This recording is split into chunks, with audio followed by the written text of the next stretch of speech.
আজ আমরা দেখব কিভাবে আপনার জ বর্ণের অতিরিক্ত অংশটি আপনার কি করতে হয়, লিখতে হয়, বা যেটা আমরা তো আগে শিখেছি। এখন ঝ এর অতিরিক্ত অংশটা আমরা কিভাবে লিখব, এই অংশটি আমরা দেখব।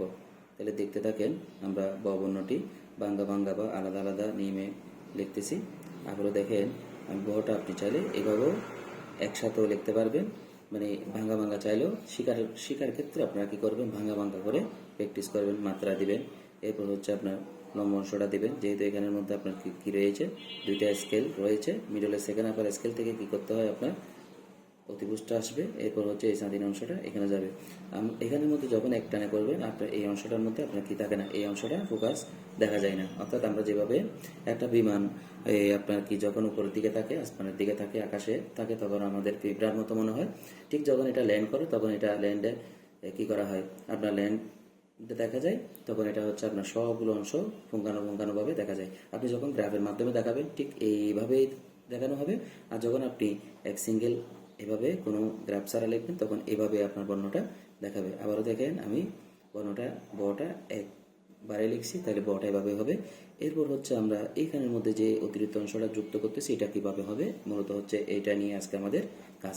এখন দেখেন, আমরা বটা লিখতেছি।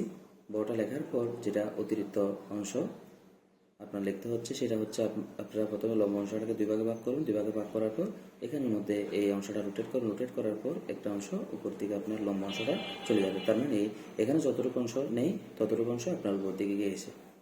তাহলে এখন এখানে মাঝখানে কতটুকু গ্যাপ থাকবে, এটা আমরা অতীতে দেখিয়েছিলাম। আপনারা আশা করি ওখানে ভিডিওটা দেখলেও কি করতে পারবেন, আপনারা দ্রুত শিখে নিতে পারবেন। আমি প্রয়োজন আবারও একবার দেখিয়ে দিচ্ছি, আপনারা সহজাতে যেন বর্ণটা সঠিক নিয়মে এবং স্বল্প সময়ের মধ্যে আপনারা কী করতে পারেন, আয়ত্ত করতে পারেন। তাহলে এভাবে না দিয়ে আমরা অনেকে এভাবে করে থাকি, আবার আমরা কি করে থাকি, এটাকে এভাবে দিয়ে থাকি, আবার অনেকে কি করে আমরা এভাবে দিয়ে থাকি। তাহলে এই মূলত এই নিয়মগুলো হবে না। আমি আপনাদের সহজাতে একেবারে সঠিকভাবে দেখিয়ে দিচ্ছি।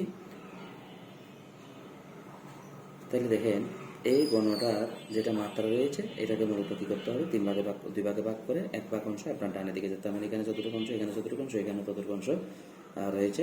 তাহলে আমরা বুঝতে পারলাম, এখানে যে অংশটা মূলত গ্যাপ থাকবে, সেই অংশটা উপর দিকে যাবে। এটা যেটা আমরা অর্ধমাত্রা বর্ণ বলে থাকি। আর বর্ণের মূল মাত্রা যেটা রয়েছে, সেটা হচ্ছে আপনার দুই ভাগে ভাগ হবে। দুই ভাগে ভাগ করার পর একটা অংশ আপনার কী হবে, ডানের দিকে অতিরিক্ত অংশের জন্য যুক্ত হবে। তাহলে এইভাবে আপনারা প্র্যাকটিস করেন, এবং যাদের ঘরে ছোটো ভাই বোন রয়েছে, আপনারা সকলে এই নিয়মটা ফলো করে তাদেরকে শেখাবেন, যেন সঠিক নিয়ম ওরা ছোটোবেলা থেকে সঠিক নিয়ম আপনার লেখাটা সুন্দর করতে পারে। ধন্যবাদ। আসসালামু আলাইকুম।